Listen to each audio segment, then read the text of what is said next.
पाकिस्तान में कपास की कीमत तारीख की बुलंद तरीन सतह पर पहुंच गई है, जहां फी मन रेट इस वक्त 19,500 रुपये तक पहुंचे हैं। अब सिर्फ एक हफ्ते में 1500 रुपये, फिर 2 हफ्तों में ओवरऑल 3,000 रुपये का इजाफा अब तक हो चुका है। तो इस तरह अभी भुट्टी की कीमत भी बढ़कर 9,300 रुपये फी मन हो गई है, जो आइंदा फसलों की महंगाई का सबब भी बन सकती है। अब कपास की कीमत में तेज़ी के पीछे कई फैक्टर्स मौजूद हैं। सबसे बड़ा असर ज़ाहिर खलीजी बहरान का है, जिसने शिपिंग रूट्स को मुतासर किया है। फिर पाकिस्तान की इंपोर्टेड कपास की सप्लाई लाइन भी इसी वजह से मुतासर हुई है। आलमी मार्केट में कीमतें 69 से 74 सेंट फी पाउंड तक पहुंच गई हैं और इससे इंपोर्ट कॉस्ट में नुमाया इजाफा हो रहा है। इसी के साथ लोकल प्रोडक्शन भी इस वक्त खासी दबाव में। सैलाब से पंजाब में 35 से 40% फसल मुतासर हुई, जिसकी वजह से ओवरऑल प्रोडक्शन 10.2 मिलियन बेल्स के टारगेट के मुकाबले में कम होकर 5 से 7 मिलियन बेल्स तक रहने का खदशा है। अब इस कमी के बाइस 2025-26 में पाकिस्तान को 5.6 मिलियन बेल्स कपास इंपोर्ट करना पड़ सकती हैं और कपास की बेल्स की इंपोर्ट से जो इंपोर्ट बिल है उसमें भी 3 से 6 अरब डॉलर का इजाफा मुमकिन है, जो फिर फॉरेन एक्सचेंज रिजर्व पर ज़ाहिर है मजीद दबाव डालेगा। और इससे फिर टेक्सटाइल सेक्टर जो 60% रॉ मटेरियल पर रिलाय करता है वो शदीद मुतासर होगा। अब इस सूरत हाल कितनी मुश्किल होने जा रही है, इस पर हम गुफ्तलाल मंगलानी साहब, चेयरमैन है पाकिस्तान कॉटन जिनर एसोसिएशन के, हमारे साथ मौजूद हैं। शाम साहब, बहुत शुक्रिया प्रोग्राम के लिए, आपने वक्त निकाला। आप ये बताइएगा, रेट बहुत तेज़ी के साथ बढ़ रहा है, जो एक्सटर्नल फैक्टर्स हैं, दुनिया के हालात हैं, वो भी हमारे सामने। लोकल प्रोडक्शन हमारी क्यों इतनी ज़्यादा मुतासर हो रही है और अब ये हालात को कैसे मैनेज करना है?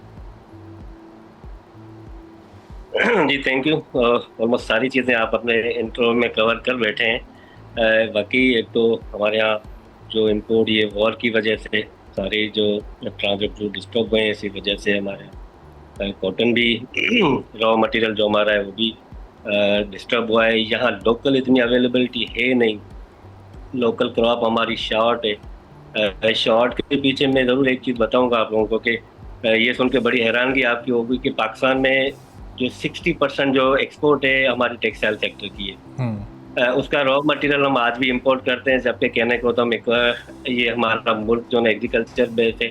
14.8 मिलियन कॉटन हमने टच किया था, रॉ कॉटन की मैं बात करूं। उसके बाद ये क्रॉप श्रिंक होते होते होते कि 5-5.5 मिलियन पे आ गई है हमारी क्रॉप। उसका मेजर फैक्टर जो है ना मुझे लगता है हमारी इंटेंशन ही ठीक नहीं है।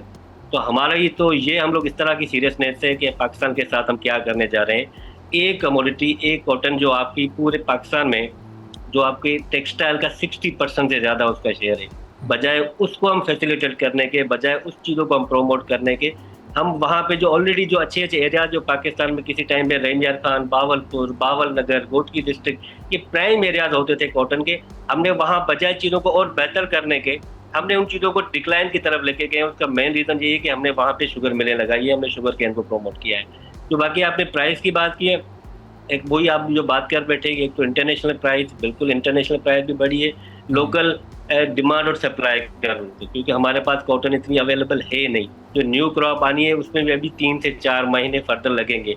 हमारे पास मुल्क में पूरे 1 से 1.25 लाख बेल की टोटल हमारे पास मुल्क में इस वक्त जो है ना कॉटन है, तो वो डिमांड और सप्लाई है जिसकी वजह से रेट बढ़ रहा है। और शाम साहब, ये जो इंडस्ट्री का इस वक्त इन्हिसार है वो इंपोर्टेड कॉटन पर बहुत ज़्यादा बढ़ गया, तो इसकी वजह क्या जो हमारी लोकल कॉटन की क्वालिटी है वो भी है, किसी हद तक वो भी मुतासर हुई है, या और ये ज़्यादा इंपोर्टेड कॉटन चूँकि प्रोडक्शन कम हो रही है, सिर्फ यही वजह इंपोर्टेड कॉटन के इस्तेमाल की? तो हमारे पास पाकिस्तान में 16 से 17 मिलियन की कंजप्शन है। इन हालात में जहाँ बोलते हैं कि स्पिनिंग का हाल बुरा है, इन हालात में जहाँ बोलते हैं कि इंडस्ट्री कॉम्पीट नहीं कर सकती, मैं सेफ साइड वर्क के बात कर टाइम पे भी 12 से 13 मिलियन की हमारी आज की कंजप्शन है। लेकिन क्योंकि लोकल क्वालिटी कॉटन हमारे पास है ही 5.5-6 मिलियन बेल की, तो क्या करेंगे हम? मिले अगर स्पिनिंग चलानी है तो फिर कॉटन ऑब्वियसली हमें इंपोर्ट करने के। ये अब ये बताएं कि इसकी जो ये हम मुस्तकिल श्रिंक होती जा रही है हमारी ये फसल, और इससे इंडस्ट्री पर भी फ़र्क पड़ रहा है, तो अब इसको दोबारा कैसे रिकवर करना है? वो इक़दाम क्या हो सकते हैं? अभी तो ज़ाहिर है बड़े हंगामी हालात हैं, अभी तो दुनिया के हालात का असर हर मुल्क पर हो रहा है, लेकिन आहिस्ता आहिस्ता चीज़ें नॉर्मलाइज होंगी, तो 1, 2, 3 कौन से ऐसे स्टेप हो सकते हैं जो फौरी तौर पर उठाए जाने चाहिए? यार इसमें कोई रॉकेट साइंस है नहीं, ठीक है। इसमें अगर हमारी विल है ना, अगर हमारी इंटेंशन ठीक है कि हम ये चीज़ें कर सकते हैं, करना चाहें, तो पॉसिबल है। आज भी हमने कुछ नहीं करना, हमने जो कॉटन ग्रोइंग एरियाज है वहाँ पे कॉटन उगानी है, ठीक है। कॉटन में भी ये मैं आपको बात ये भी बताना चलूँ कि 1976 से पाकिस्तान में कॉटन का इम्पोर्टेड सीड है उस पर बैन किया हुआ था। उसकी क्या रीज़न है? कोई वैलिड रीज़न नहीं है। हम तो पैदा भी नहीं होते, 50 साल से पाकिस्तान में कॉटन का सीड उस पर बैन किया हुआ था।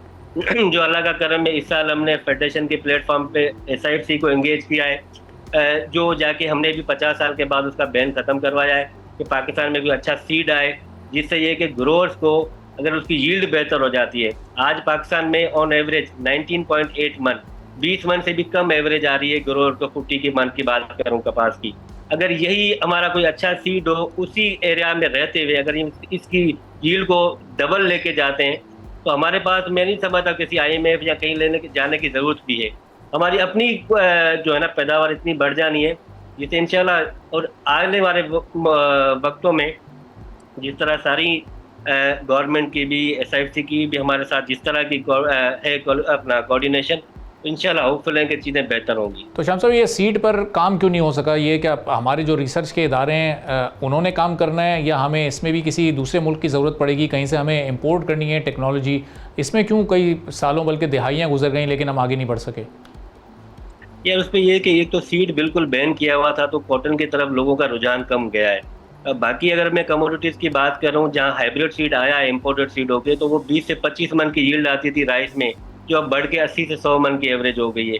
तो ग्रोअर को जहाँ फ़ायदा होना है उन्होंने वहीं डाइवर्ट होना है। ये नहीं कि उनको एक कॉटन ही लगानी है, उनको जहाँ 2 पैसे बचेंगे। तो कॉटन क्योंकि बैन हुआ था पाकिस्तान में, तो कोई कंपनी, कोई प्राइवेट सेक्टर या रिसर्च इदारे उस तरफ जा ही नहीं रहे थे कि कोई अच्छा कोई सीड भी दें इनको। तो इंशाल्लाह अब हम होपफुल हैं कि गवर्नमेंट ने ये 13 मई 2025 को PM साहब ने जो है इस चीज़ को अलाउ किया है, तो इंशाल्लाह ये सीड आते आते, क्योंकि हमारे यहाँ कोई क्लाइमेट का और फिर हमारी जो क्रॉप आती है वो भी जून जुलाई के टाइम पे आती है, जहाँ पेस्ट का अटैक ज़्यादा होता जाता है, यहाँ पे जहाँ फ्लड आ जाता है, बारिशें हो जाती है। तो इंशाल्लाह होपफुल है कि 1-1.5 साल 2 साल ये टाइम लगेगा, लेकिन आने वाले वक्तों में हमें होपफुल है कि अगर चीज़ें बेहतर हुई। और एनर्जी का बहुत बड़ा क्राइसिस है हमारे पास, इस वक्त हम कॉम्पीट नहीं कर पा रहे हैं रीजन में, जिस तरह के हमारे यहाँ रेट्स भी हैं। नो डाउट कुछ कम हुए हैं, लेकिन आज भी हम अपने रीजन में बहुत एक्सपेंसिव हैं। तो इस पर थोड़ी हमें नज़रसानी करनी पड़ेगी। काफ़ी हमने सिफारिशात की हैं, काफ़ी हमने बजट में इस साल गवर्नमेंट ने भी हमें एश्योरेंस दी है काफ़ी चीज़ों पे। तो अल्लाह करे वो चीज़ें अगर हो जाती है इम्प्लीमेंट, होपफुल है तो चीज़ें आगे जाके बेहतर हो, क्योंकि पाकिस्तान को ये कॉटन ऐसी क्रॉप है जो इन मुश्किल हालात में विद इन टाइम निकाल सकती है।